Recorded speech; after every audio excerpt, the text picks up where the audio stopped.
Hey, everybody. Now, we wanted to confuse you guys as much as possible, so we went from Coach Ben to Coach Ben. I'm also Coach Ben. However, my last name is different. My last name is not Vineyard. So let's see. You are live. Yay. If you guys want to talk in the chat, so I know that you're there. I see a lot of kids in the chat. Looks like Kyle H is typing. I just wanted I want to know the chat is working. So the word Ben has been banned from this office. Good. Excellent. Welcome, Coach Ben. Hello. All right. I say hello to you. Let's see. Kid Chess. Welcome, Coach Ben. All right. So I can answer your questions. If you have questions for me, or if I ask you questions, then you can answer in the chat. Now, this is the first time I've ever live streamed on YouTube, and it's the first time I've ever streamed. Well, it's not the first time I've streamed using Lead Chess. It's the first time in about 2.5 years I've streamed using Lead Chess. I usually use chess.com. So I'm going to be really confused the whole stream, and you guys have to help me. Then when I do this again next time, I won't be confused, or I'll be less confused. So there may be technical difficulties this stream, but I'm pretty good at doing it. I'll figure it out. All right, we got Coach Rick, and we got, all kinds of people. Welcome, Coach Ben. All right. So if you're not here, raise your hand. I want to see who's not at their computer. Raise your hand if you're not here. Let's see. Nobody's raising their hand, so I guess you're all here. Okay. Now, today, didn't know exactly what to do because we were trying to set up the technology and make sure you guys can hear me and see me. You're here to make sure everything runs smoothly. If something isn't working, you can't hear me, you can't see me, the lesson's way too hard, the lesson's way too easy, then tell me in the chat. If you tell me in the chat, I can read the chat. I have another monitor, all it has is the chat. Okay, and right now, in the last 4 minutes, I see about five chats. From Kid Chess Michael and Jackson and Rick and Kyle. Everybody's here to help make it run smoothly. Now, what I need to do is ask a question right away, and then you guys can answer it. And that way I know that you're here and you can see me and hear me. Okay, so here's the question I'm going to ask you. Magnus Carlsen is the world chess champion. However, what I want to know is, who was the world chess champion before Magnus Carlsen? Who did he take the title from? Who was the world champion before Magnus Carlsen? Now we'll see how many people are watching in the chat. Who can answer the question? Anybody? Anyone? Can anybody hear me? Hello? Let's see what people are saying. Does anybody have the right answer? Man, you guys are quiet. Let's see. Popeye's a good answer. That's a good answer. It's not the right answer, but it's a good answer. Popeye was a very good chess player because he ate his spinach. He had that canned spinach.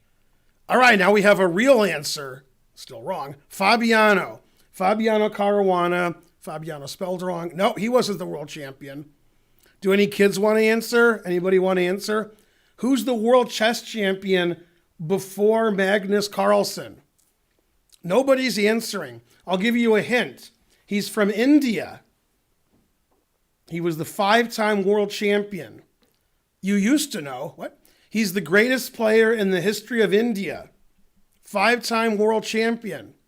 No, nothing. Anybody? Bueller? Let's see. I used to know. Fabiano, Popeye. There we go. Kid Chess Michael F says Anand Vishwanathan. Tanay says Fishy Anand. Also acceptable. Okay. And actually, wonder if we had a fish once named Fishy Anand. I don't know. What you guys don't know is because of social distancing and issues like that, Anand has been in Germany for over a month. He can't go home to India. You can't fly from Germany to India. So he's hanging out in Germany. They got a lot of chess there, so it's okay. Switch names around.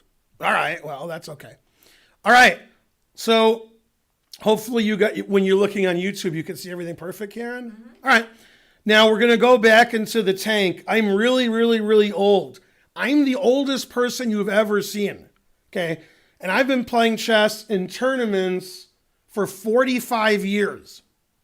Okay. I've played thousands of tournaments, thousands of games for fun, thousands of blitz games, thousands of games on the internet.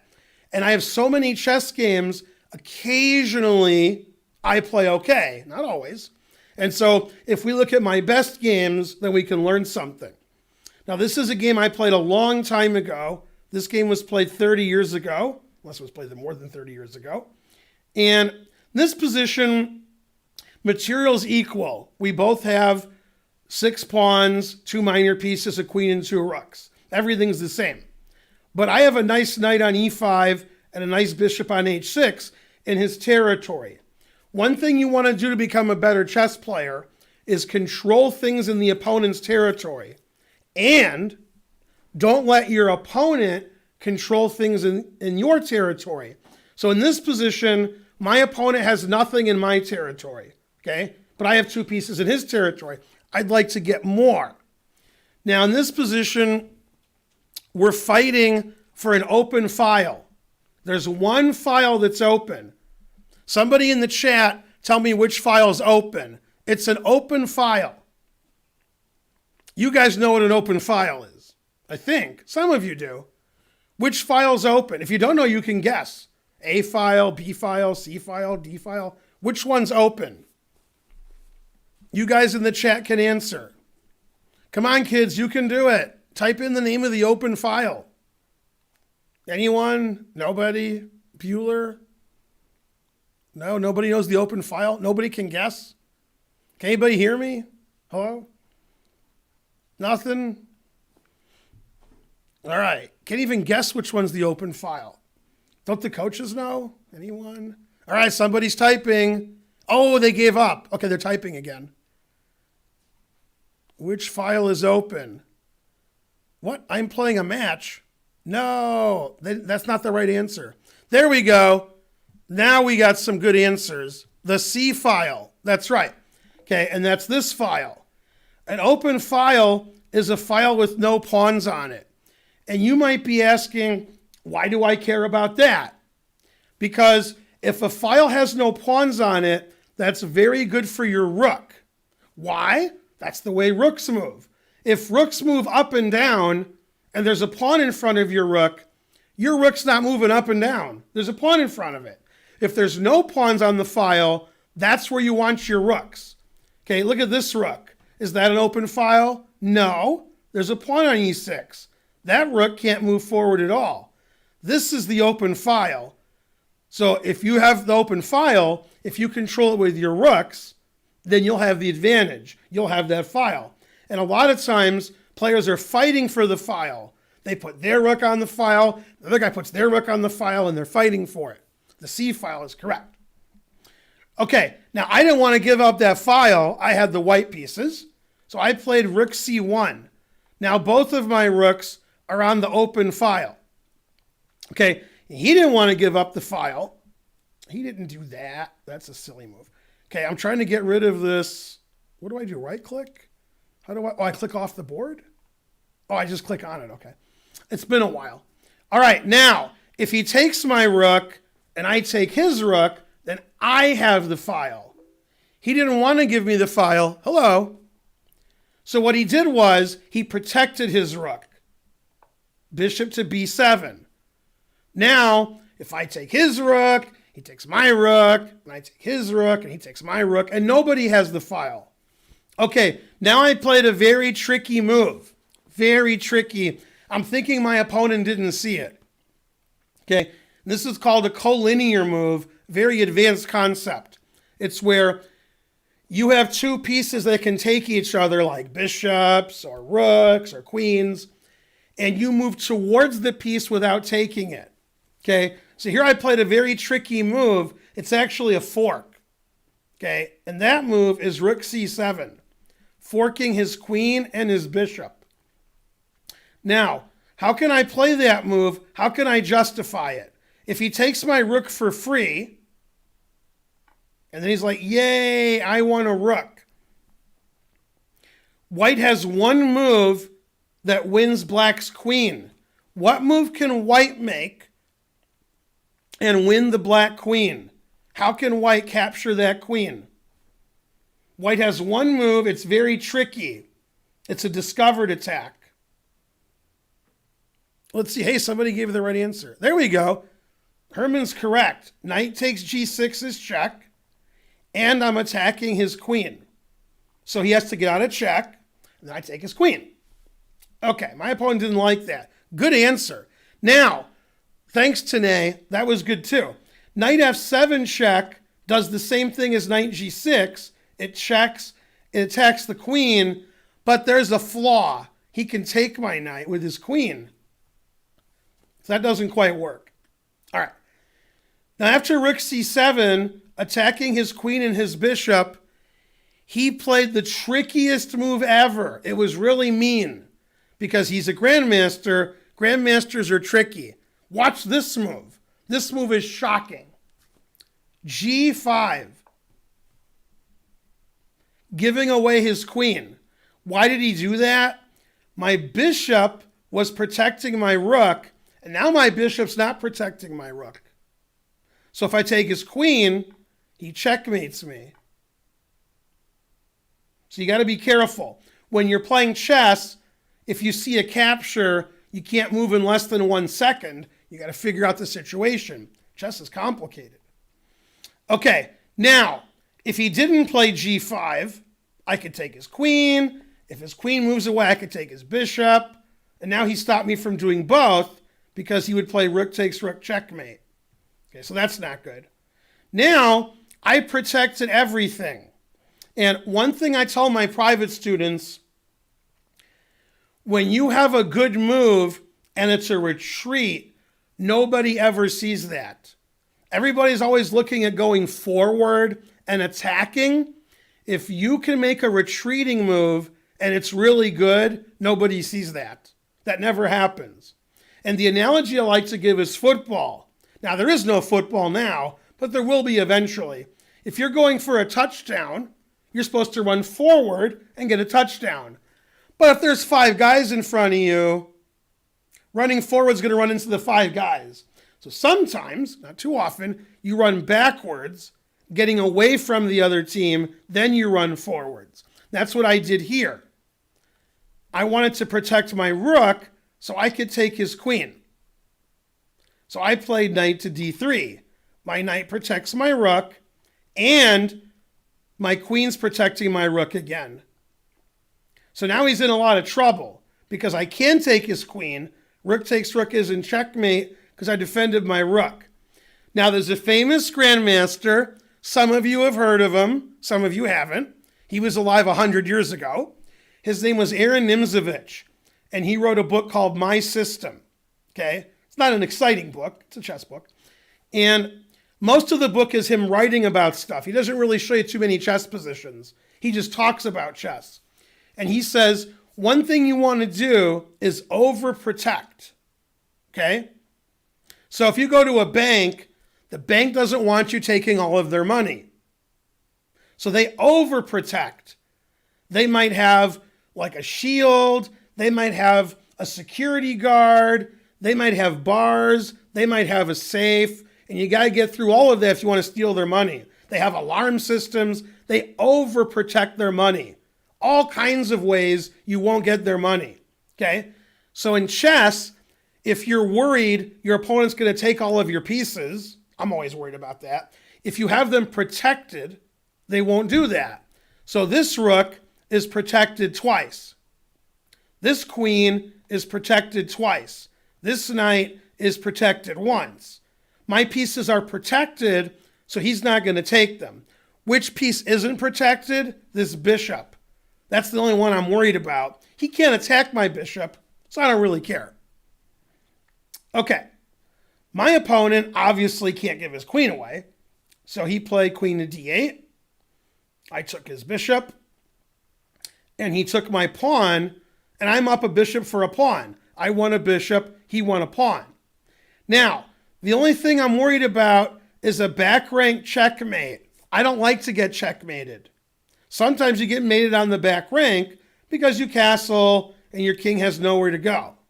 So I made my king extra safe. I played rook f1. Now he'll never back rank checkmate me because my rook is defending.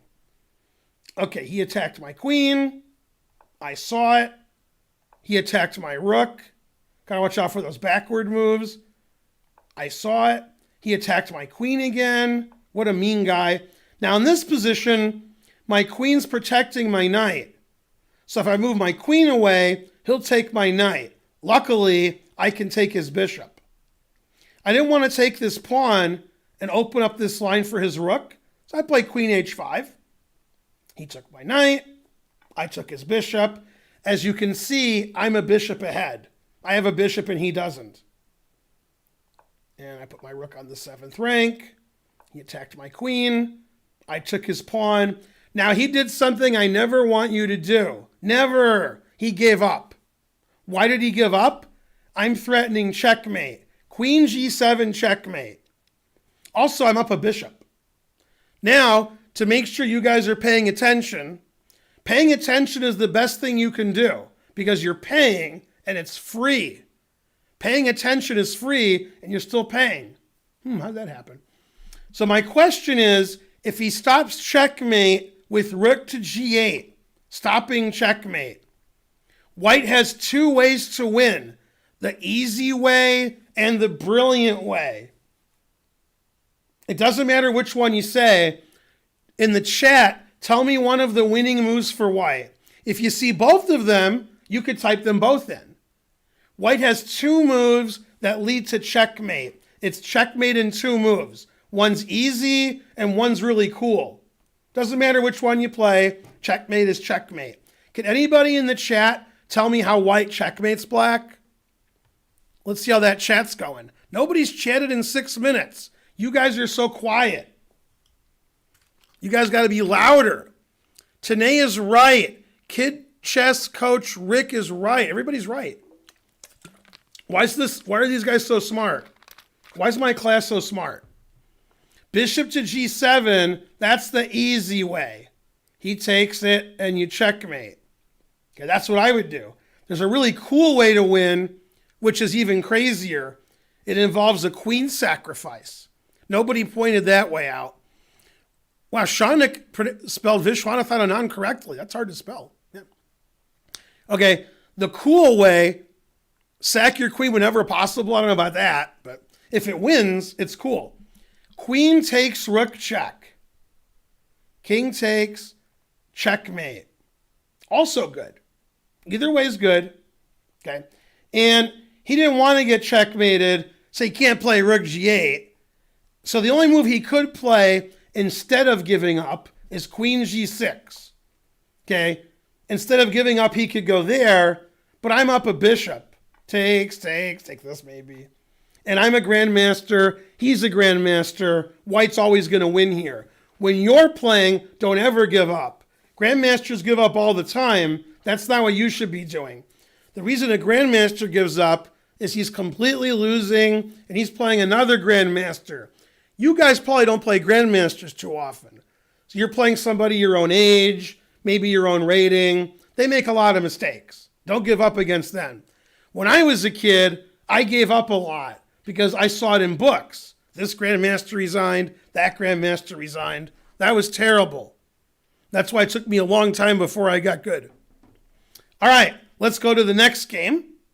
This was also played 30 years ago. Okay, now, a lot of times when I'm teaching chess or I'm streaming, I like to sing. Then my students don't forget. If I go, I think you should play bishop to g7. They're like, what'd that guy say?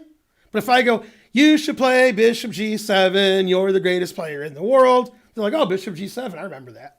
Okay, so one of the songs I like to sing is from Barney the Dinosaur.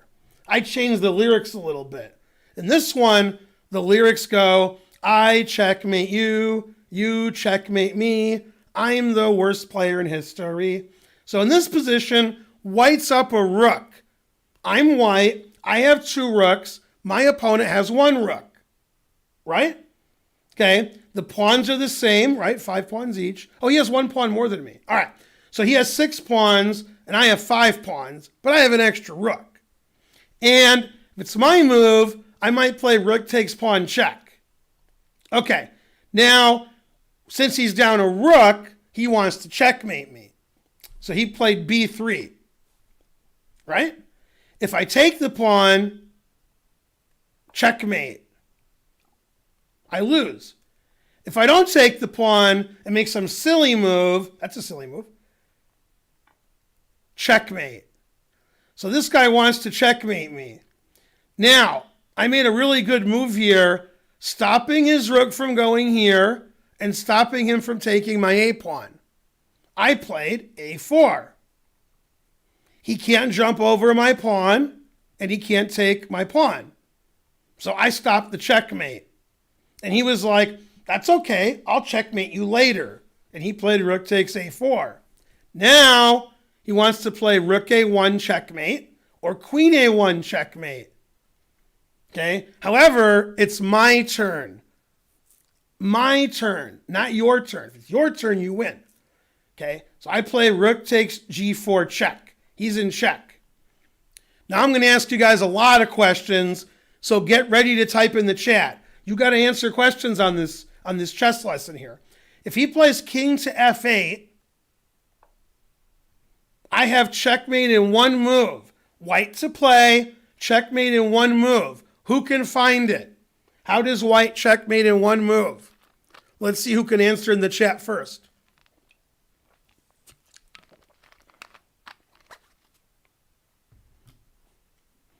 Queen z8. Coach Rick is correct. Checkmate. King can't go here. King can't go here. Okay, my opponent didn't do that because he doesn't want to get checkmated.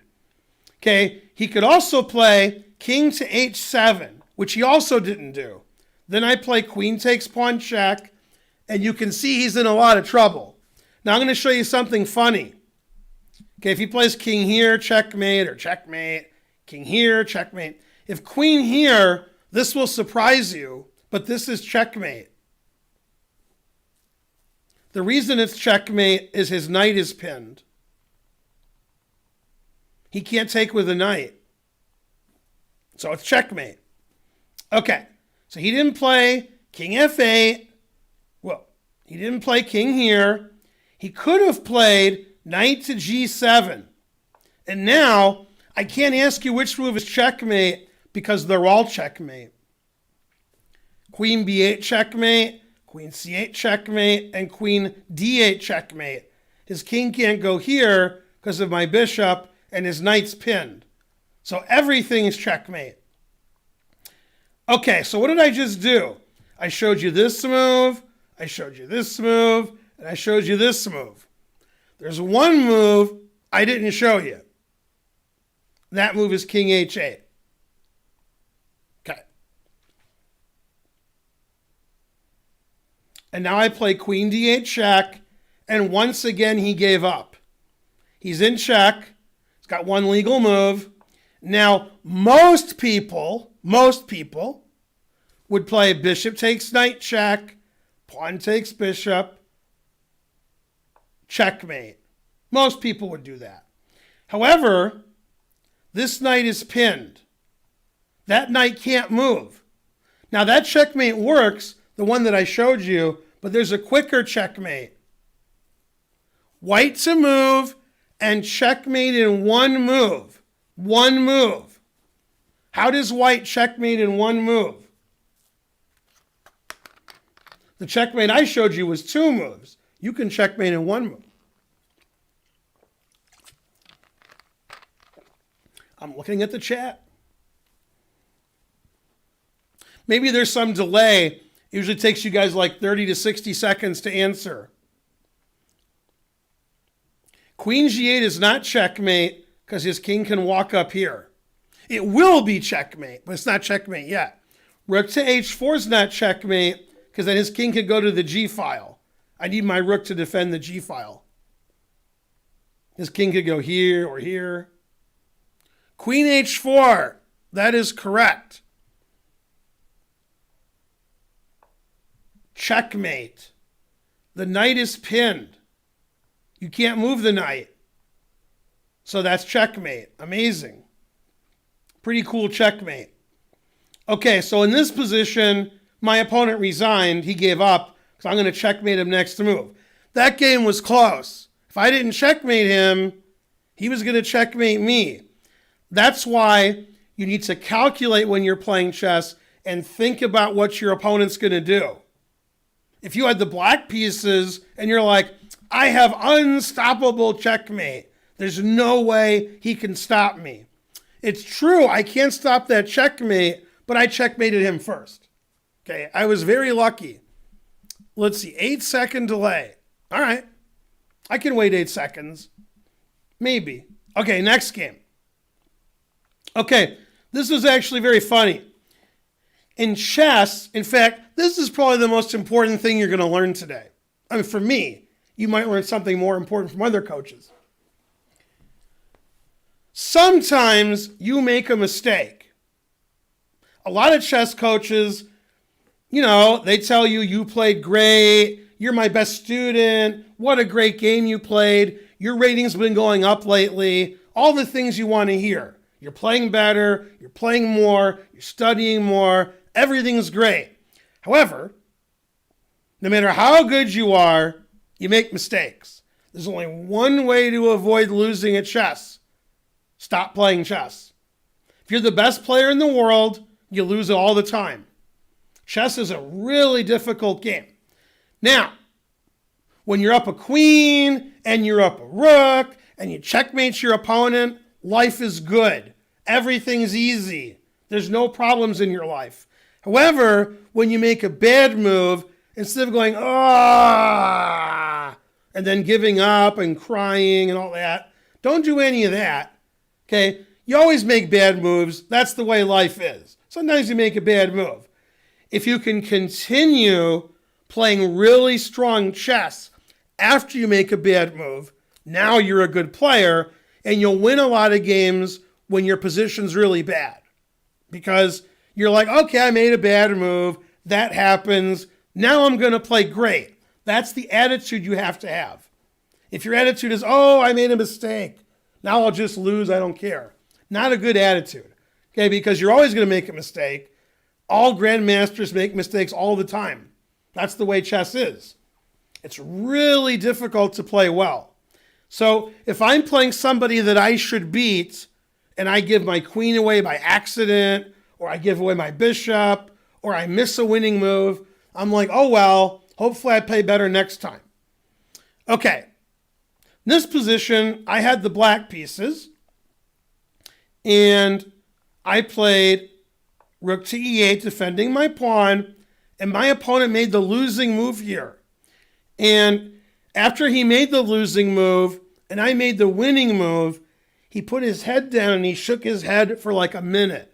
He was very upset.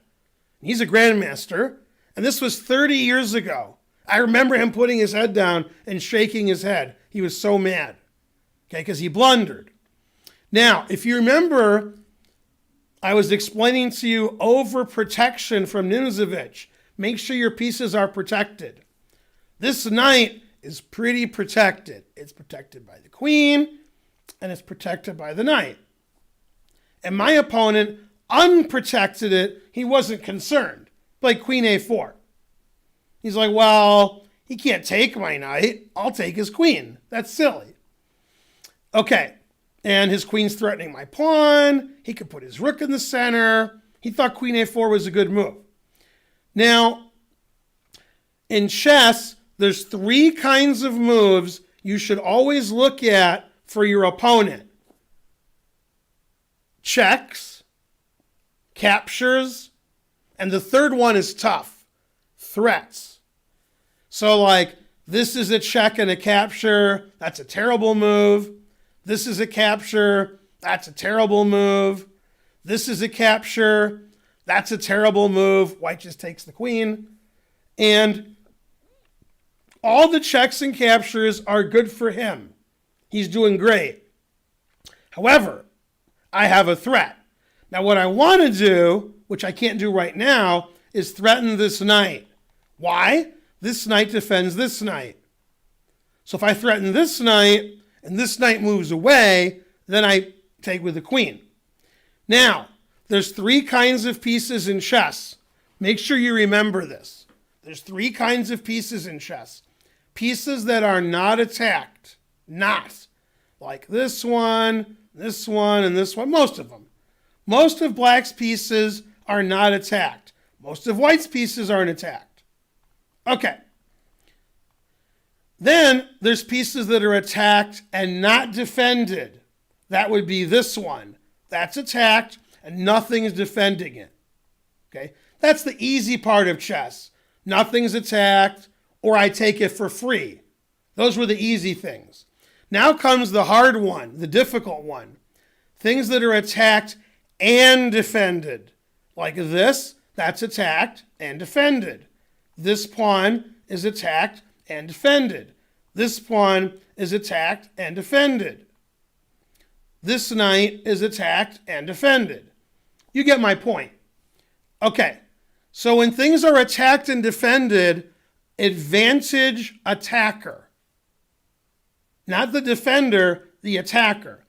This knight is attacked and defended. It was defended by the queen, but he moved the queen away.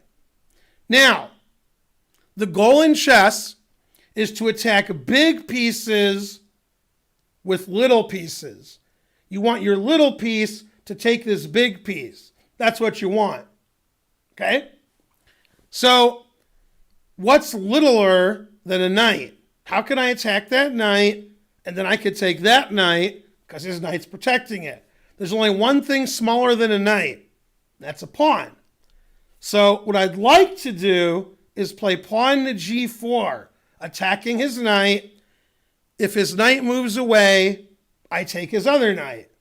Hello, it's today. He said hello. I agree. All right. So I played g5, attacking his bishop. And when I played g5, he put his head down and shook his head because he knew what he did. He knew that he was going to lose a piece now. His bishop only has one safe square, bishop g3, and then I attack his knight. If his knight moves away, I take this knight for free. Now he's going to lose a knight. You see what happened there? That's called removing the defender.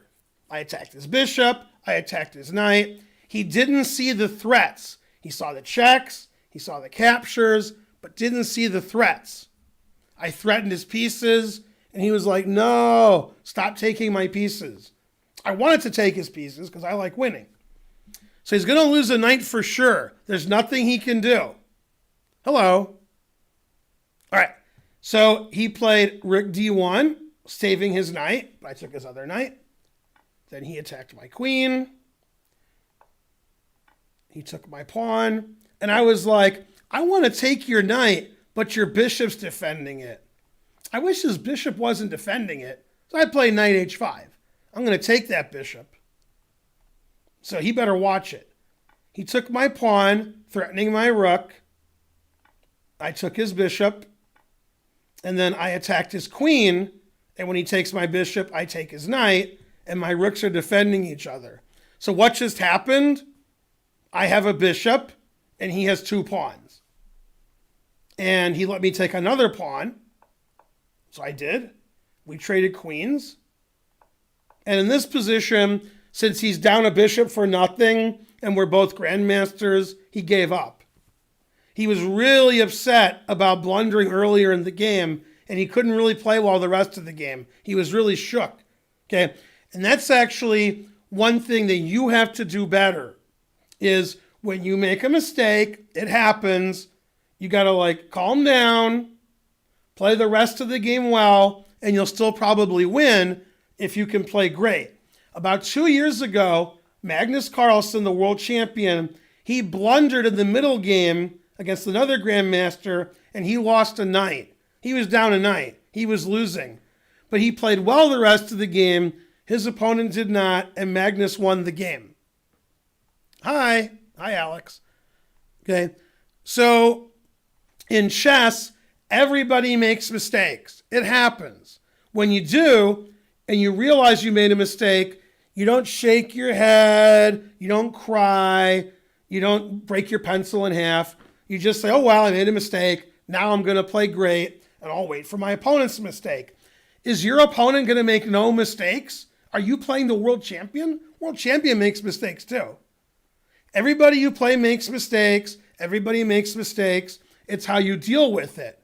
If you make mistakes and you run away crying and give up, that's not good. Okay? You got to be like, oh, well, I made a mistake. I hope I play better the rest of the game. All right. And it's funny when somebody really good at chess makes a mistake and they get really upset. Okay? I mean, you don't get upset. You try not to make mistakes. Do the best you can. Okay. That was that game. Now, this game was also played about 30 years ago. And you'll notice everything looks pretty good. Pretty good. Except black has these pieces over here. Okay. Alex is typing. What's he typing? I hope he's typing the solution to chess. I want to beat the world champion. Everyone makes mistakes, even Magnus. That is correct. Everybody loses chess games. That's right. And there was a match played in 1977, I think. Pretty sure it was 77. Between like the second and third best players in the world. Former world champion Boris Spassky and Viktor Korchnoi. And they played a match, and the winner of the match played Karpov for the world championship. It was a very important match. At one point in the match, Korchnoi lost 4 games in a row. Lose, lose, lose, lose. Sounds like he's going to lose the match, but he did not. He won the match. He played 4 bad games in a row, and he did better the rest of the match. Those things happen. It's okay to make mistakes. That is correct. And if you make a mistake, you want it to be because you tried really hard, but you missed something. You don't want to make mistakes because you're moving instantly. You want to think about your moves. Now, another reason people make mistakes, and I always yell at the kids. I love yelling at kids. The kid comes up to me. He says, hey, I'm playing that guy next game. That guy's easy. I'm going to beat him. Nobody's easy. Maybe you should beat him. Maybe you usually beat him. But anybody can beat anybody in chess. The worst reason to make a mistake is that you think your opponent's terrible. Oh, I'm going to win. I can do whatever I want. Magnus Carlsen could lose to a beginner, but he wouldn't because he wouldn't take the beginner so lightly. He knows that chess is difficult, so Magnus would always try his hardest. Magnus wouldn't say, well, I'm 2,800 and that guy's 200, so I'm not even going to pay attention. He wouldn't do that. He's not 2,800 because he doesn't pay attention. The reason people are really good at chess is they try really hard every move. They don't say, oh, that guy's not good. I'll just win easy. Some people do that, then they lose. They get really upset. They shouldn't have lost, but they gave themselves a reason for losing. They didn't take the game seriously. Or they played way too fast. There's 30 minutes on their clock, and they use 30 seconds for the whole game. Terrible. Right. Even Coach Finegold makes mistakes. I think the question is, does Coach Finegold make any good moves anymore? That's a different question. Okay, now this game was played a long time ago, and a lot of times my students will say, Coach Ben, what do you do? What do I do on move 1? What do I always do? Give me some advice I can use in every position. If such advice existed, everybody would be good at chess. You have to look at the position, see what's good and what's bad, then take advantage of it. In this position, my pieces are all pointed pretty close to his king, okay? And his pieces are over here. So he played knight to c7. He's like, I got to get my pieces over there. My king doesn't have a lot of stuff around it. That's dangerous, okay? Now, I made an excellent move that was really aggressive. Somebody's typing.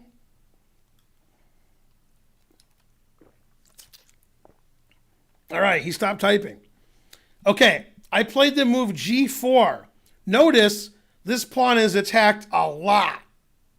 By this pawn, by this bishop, by this rook, got another rook. So you have to take my pawn. Okay, now remember I said rooks like open files? Wow, now I got an open file, don't I? Okay, and I used my open file. I played rook f7. Now my rook is really near his king. The reason I played g4, get rid of his f-pawn, go down the open file, get his king. Now there was a second reason I did it, which you're going to see later. The pawn on f5 was controlling the center square, and now it's not. So here comes knight e4, attacking his queen and attacking his king. Okay, so he's in a lot of trouble now because my rook is really good near his king. His king's in a lot of trouble. So he did something that was really mean. He played bishop f5, blocking my rook from my other rook. Now he wants to take my rook. Okay, that's not nice. So I took his bishop, and now he was afraid to take my rook, which he should be, because then I attack his king. I have a rook here and a bishop, and his king would probably get checkmated. He was really worried about his king now, so he just took my bishop. Okay, now I did a skewer. Do you know what a skewer is? If you don't know, it's going to be hard to find. Some of you know. Most people, when they see they can take a pawn, they just take a pawn. But I look for a better move. If you know what a skewer is, if you don't, you're going to learn. What move can white make that's a skewer? Who can find it? It's white's turn, and one of the tricks that I use to find tactics, ones that are winning, is I try to find my opponent's pieces that are lined up.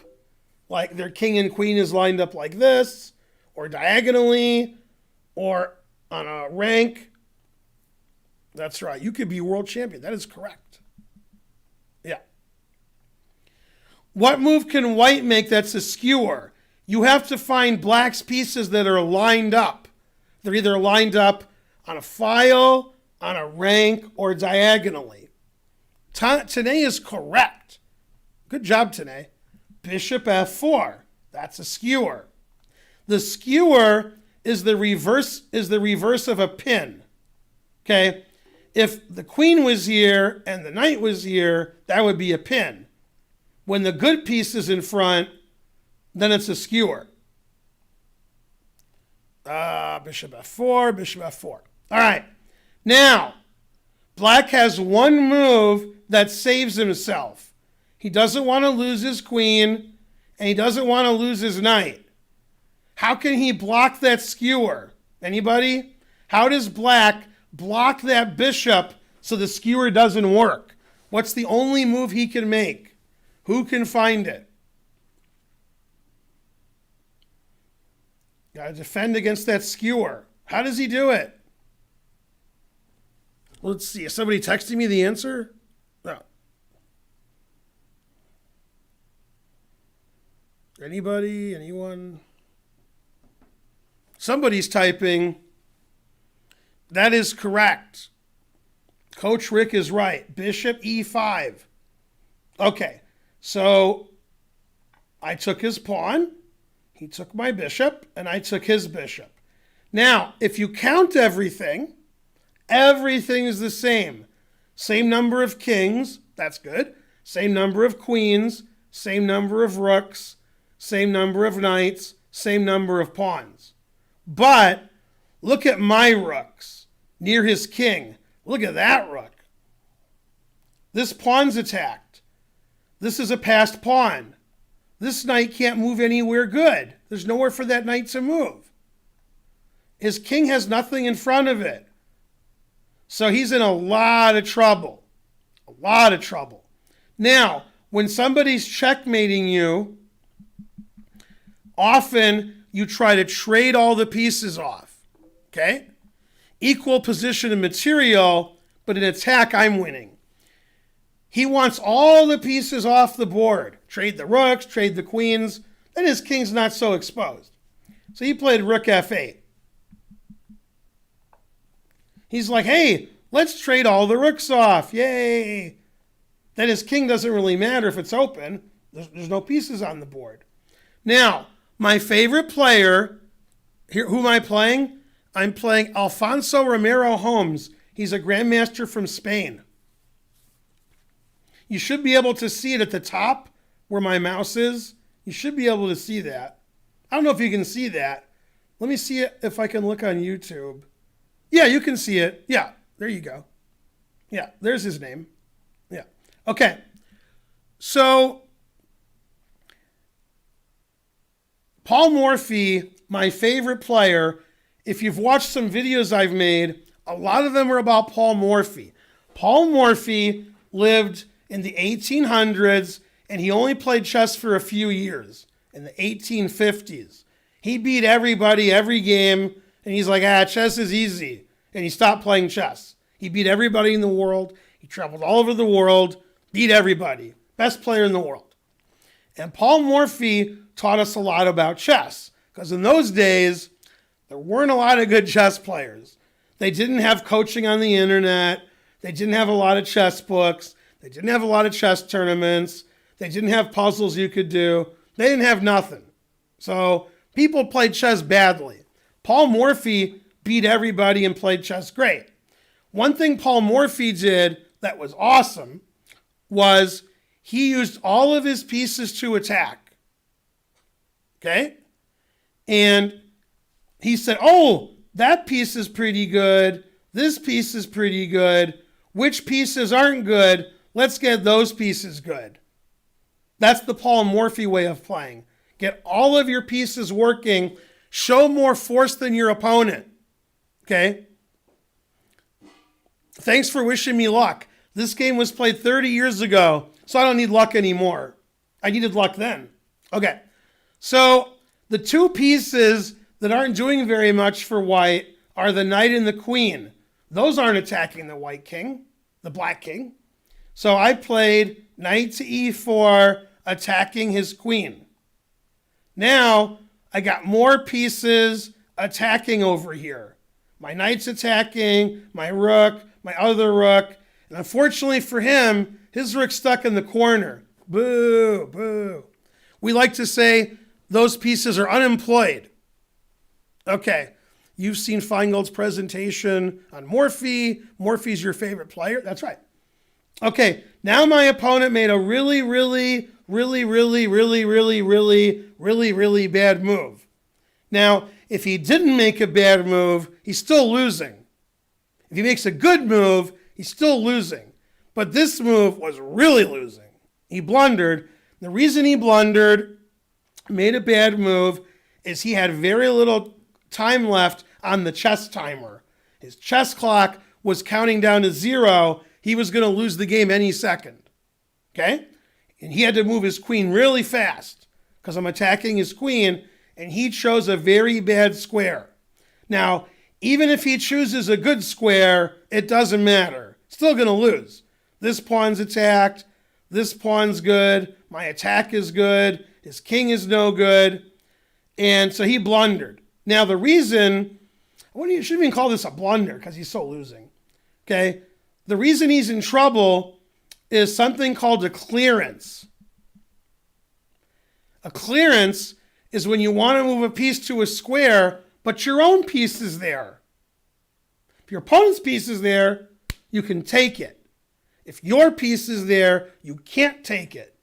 So when I played knight e4, not only did I attack his queen, I made a clearance for my queen to go to c3. And you're like, why does that matter? I'll show you why it matters. Let's say he moves his queen to safety, okay? And I play check, and he moves his king to safety. Now my knight's not there anymore. Queen c3 check. Uh-oh. SpaghettiOs. Yeah. And white's winning. Now, he realized if I'm going to play rook here and queen here, he's going to lose. So he tried to defend his king. He played queen to g6. Now, if I play rook takes pawn, he'll take my rook and he'll take my other rook. Where'd all my pieces go? And he has two rooks for a queen. Unfortunately for him, I got two ways to pin his queen to his king. Rook takes g4, that doesn't work. What move does work? What's the winning move for white? And then he loses his queen. Do you feel sad for him? I feel a little sad for him, but not much. What move can white make which pins the queen to the king? It's the move he didn't see because he didn't have a lot of time on his clock. Man, look at his pieces over here, not defending his king. Terrible. Got to have your pieces near your king. Kid Chess coach Rick is correct, as per usual. Rook to g5. Uh-oh. My knight's defending my rook. My queen's defending my other rook. And you're going to lose your queen. Now, in this position, his time was running out, and he just gave up. He's going to lose his queen. His time was going to run out. He was fed up. But you'll notice all of my pieces are attacking. Okay? They're all doing a good job. I have a passed pawn. His rook's in the corner. His knight's not good. And my king's really safe. He can never attack my king. Yay. So the reason I won that game was because of the first move I showed you, which was g4. I get rid of his pawn, and now my knight has e4, my rook has f7. I can go get him. And his pawn on f5, that was his big defense. It was stopping knight here, it was blocking my bishop, and it was blocking my rooks. That pawn was really annoying. I wanted to jump over that pawn. I wanted to go to squares the pawn protected. So I got rid of the pawn. g4, and then I did all the stuff I wanted to do, and I crashed through with his king. And not rook takes rook g5, right? So by getting rid of that pawn, I crashed through everywhere. My knight went e4, my rook went to f7, rook f4, rook f5. It was great. All my pieces attacking his king. Now, remember what I told you earlier today? I said, if you blunder and you make a bad move, instead of crying and playing bad, just play good chess and try to make up for it. This guy, he did even better. Now, he lost the game, right? You know who won this tournament? That guy did. I beat him in the first round, and then he won the tournament. He played great after this game. He didn't say, oh no, I got crushed. I'm going to lose all my games. I know people who do that. They lose the first game of a tournament. Now they think they're going to lose all their games. It's just one game. If you lose a game, it shouldn't affect your next game. The game that you lost or drew or won doesn't affect the next game. The next game's separate. So even though I won and he lost, he won the tournament. I didn't win the tournament. That was my best game. Maybe that was his worst game. Maybe. And as a result, he won the tournament by playing good later. If you have a strong mind and you can get rid of all those bad thoughts about losing or making a bad move and continue to play well, play like Magnus Carlsen, play like Anand, play like a chess computer, even if you played badly before that, you can still win the game. The way to get better at chess the quickest is to do well when you're losing. If you have a losing position or a drawing position and you win, then you're a good player. I have losing positions all the time. I win the game and my opponent says, I should have won. They should have won. They should have drawn, but they made mistakes and lost. The game isn't over just because you have a winning position. The game isn't over just because it's a drawn position. The game's over when it's over. When you checkmate somebody or their time runs out or somebody gives up or it's stalemate, then the game is over. Just because you are winning, just because you are losing, that doesn't mean that's going to happen. So you always have to fight to the end. Never give up. And even though he lost this game, he didn't give up on the tournament and he ended up winning the tournament. That's happened to me too. I lost a game. I thought I wasn't going to win the tournament, but I did. Okay, I learned from my mistakes. You can always win games. You can always win tournaments. And you can even beat people who are better than you. If you're playing somebody and you're like, the last 5 times I played them, they beat me. That doesn't matter. Anybody can beat anybody. Now, I have a student at the chess club here, and she lost every game she played this other player for about a year. She lost, I think, 7 times. And she said, I'm never going to beat that player. Rawr, I'm mad. And I said, just keep playing. Eventually you'll win. After losing and losing and losing and losing, then she started a winning streak. And she beat that player 5 games in a row. Then she was like, man, I can't wait to play her again. You see what happens? She got her confidence back. Then she was winning. And her opponent was like, man, I keep losing. So you can't think about what happened in the past. Don't think about that. Think about the game you're playing right now and play the best moves you can. If you made a mistake, don't make any more mistakes. If you lost the last round, that's the last round. Don't worry about that, right? Now, I showed you games today that I won. You might think, wow, that guy's a good player. He wins. I lose games. I draw games. And sometimes I show games that I lose because you can always learn a lesson from that, right? If you win, you can learn a lesson. If you lose, you can learn a lesson. If you draw, you can learn a lesson. The goal that you have as chess players is to get better every game. Instead of saying, I won, and doing cartwheels around your house, you can say, I won. What did I learn from that game? And that way, you play better the next game. Your goal is to constantly improve. And since you're young, and I'm not, you can get better and better and better and better. And I get older and older and older and older, and I forget everything. I'm like, what did I do? I forgot. And you guys have new stuff to learn. And you get better every year, and I decline every year because old. So you guys have an advantage over me. You learn quicker than me. You learn more than I do. And if you continue to learn, and sometimes you lose, that happens, and you have a good attitude, you can beat anybody. All right, let's have some questions in the last minute. Does anybody have any questions for me? I'm a grandmaster. You can ask me anything you want. Most of you are pretty quiet, but you can be like, hey, grandmaster, have you ever played Magnus Carlsen? Did you ever win the world championship? Why are you so good? How come you're so bad? You can ask any question you want. Kid coach, I didn't see Bishop F8 the whole hour. It's only an hour. I could teach you guys chess for 1,000,000 hours. Then you'd see a lot of Bishop F8s. Anybody else? I am playing a game. All right. Man, that guy plays a lot of games. I'm playing a match. I'm playing a game. Very good. Someday you guys will be grandmasters and you'll be teaching chess, right? Then everybody will know who you are. I hope you enjoyed that. If you have more questions, always play Bishop F8. Not really a question, but yeah, I say that. I say a lot of things. And you can always get better at chess. Keep improving and improving and never give up. I lost thousands of chess games before I became a grandmaster. You got to lose a lot before you win a lot. All right.